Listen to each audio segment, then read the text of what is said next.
Well, it just goes to show you never know who's watching these videos. And I do often think whether the manufacturers see any of my videos and cringe a bit when I think about that, because I know quite a few of them. But it turns out that Elddis were watching 10 minutes after I uploaded the video, which gave them just enough chance to watch it. I got an email from Adam Carmichael, who's the product manager and marketing director at the Erwin Group for the UK. And when I first opened it, I thought, oh no, I'm going to get told off.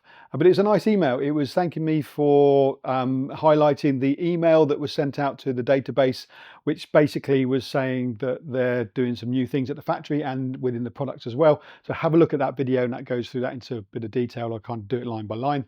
And essentially, Adam was saying if I wanted to know any more about this and to give him a ring, or even better, to go up to the factory, which I thought, why me? But then I thought, well, probably because I've been doing these videos and saying these kind of things. So it would be a natural thing for me to go up, which is quite a scary thing because I'm not a professional at this, but I'll give it a good go. I'm going to have a look at the video at the factory. And I think I'll probably be looking at it through different eyes than most of the people that go there, other than some of the dealers, obviously. Certainly the media can't really ask the kind of questions that I can maybe ask and get to the bottom of, and certainly may not have the ability to be able to do that because they get paid by the manufacturers to say nice things. So hopefully I can go up there and be a bit more kind of nitty gritty kind of stuff. I mean, the products are going to look fantastic, I can assure you that, but it's whether the new production methods are reducing some of the issues that we've had before. And one thing actually on that, on the last video, I kept saying strong, which isn't what the acronym is for the Elddis. It's solid. I know it's solid, and I don't know why I said strong, just brain fog. So I apologize for that. So it's solid. So it's whether that that solid type of construction method has been moved on and they're doing something different, or whether they've enhanced it. I'm not sure. So that would be good to see. I wasn't a huge fan of it. It still had wood and bonding in it, and obviously we have seen some issues with that in the past.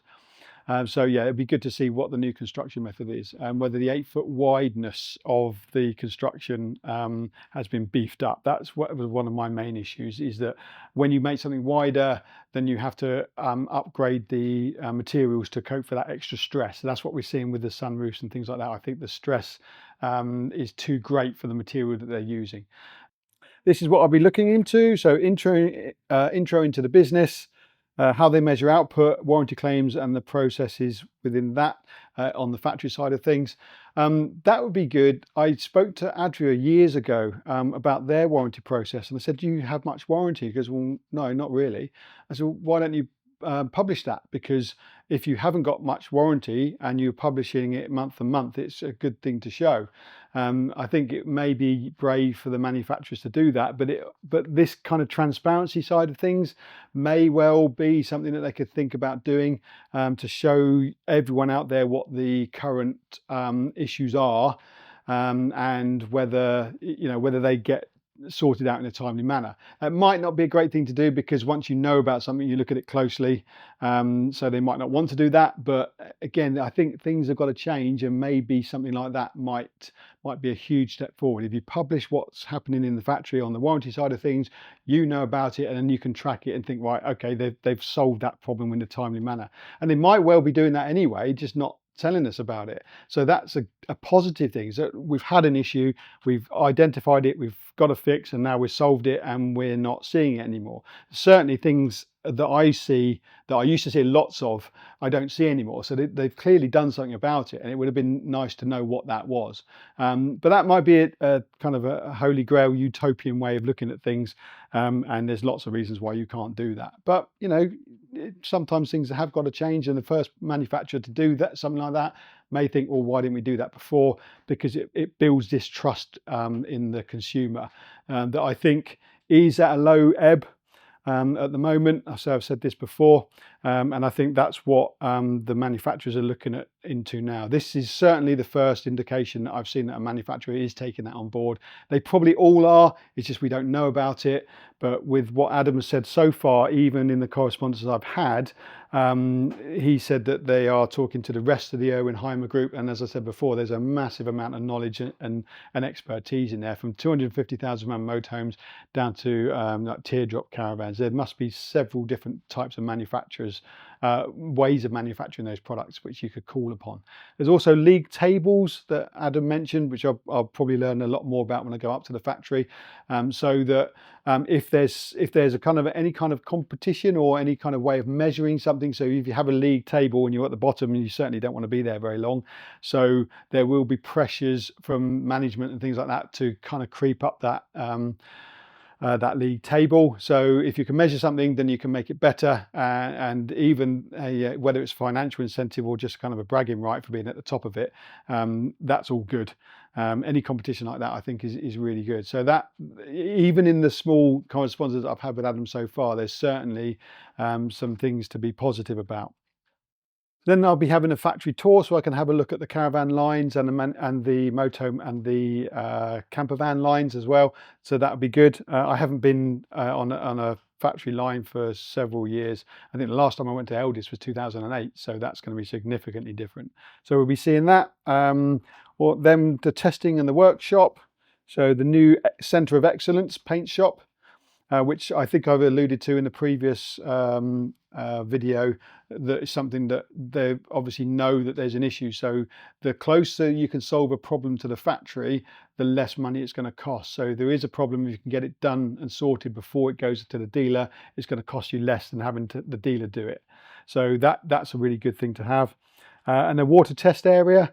This is this 40-year kind of simulation of the products out in the wild.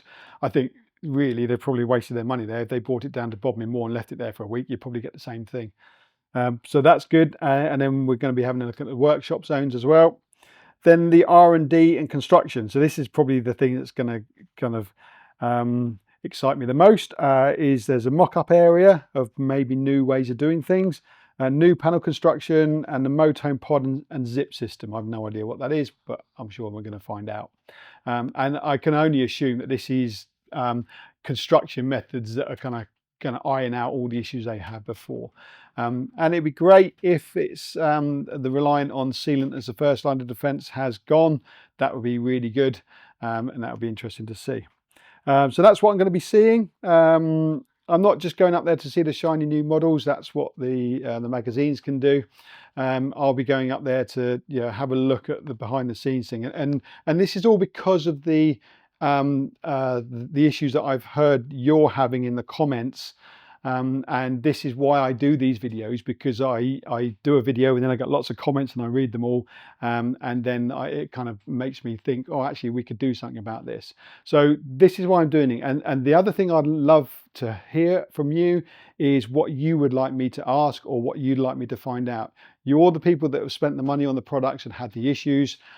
So if you were to let me know what could maybe swing you back into going with a certain manufacturer, and it doesn't matter who it is, in this case it's Elddis, so if you've had an issue with Elddis, and I've certainly seen lots of comments saying, oh, I would never buy another Elddis or Erwin Group product again, then you're the kind of people that I would like to think would have reasons for that.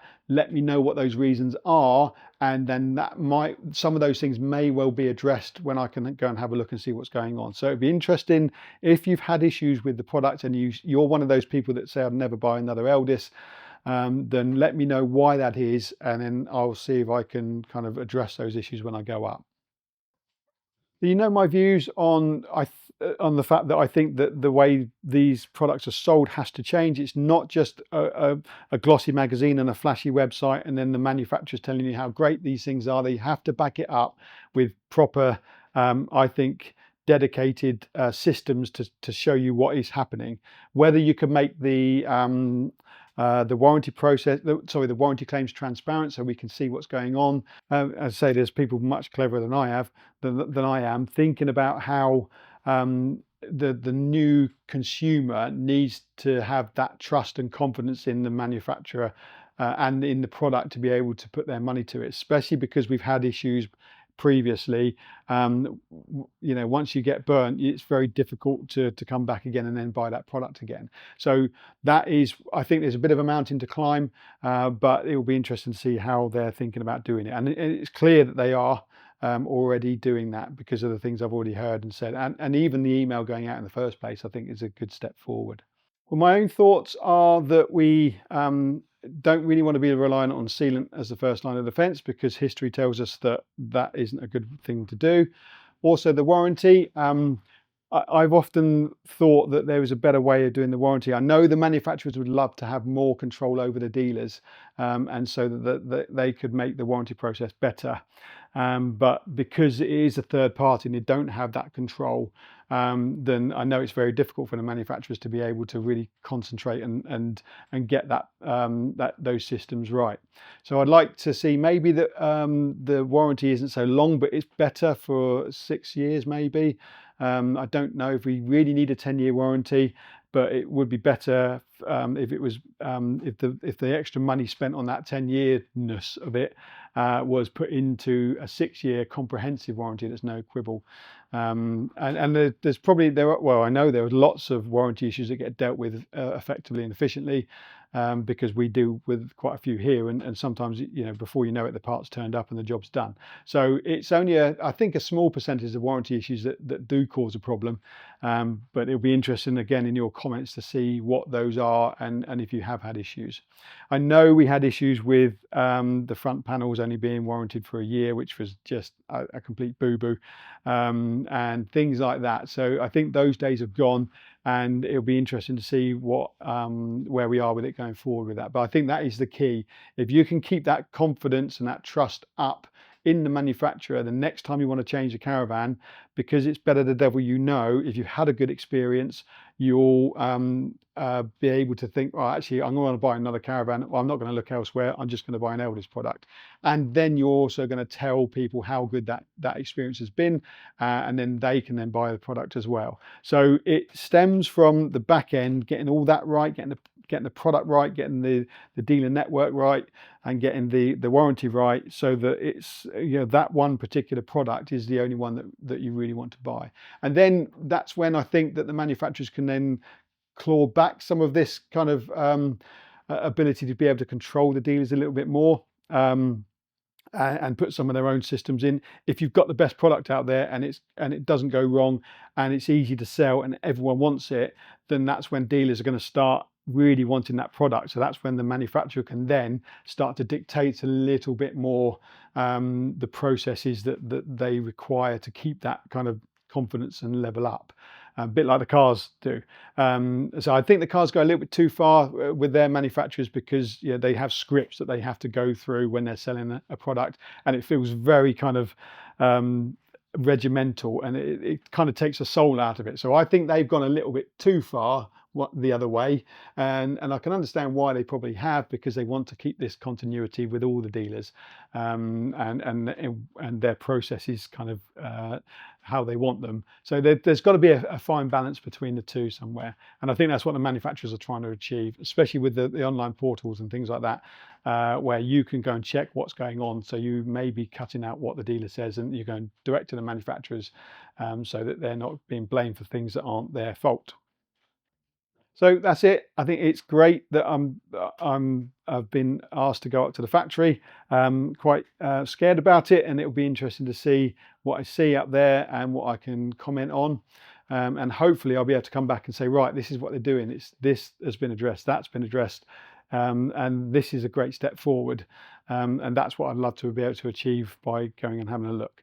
But it is very important that I can understand from you what you'd like me to find out, because you have a different view on it than I do, because you're spending your money on these products.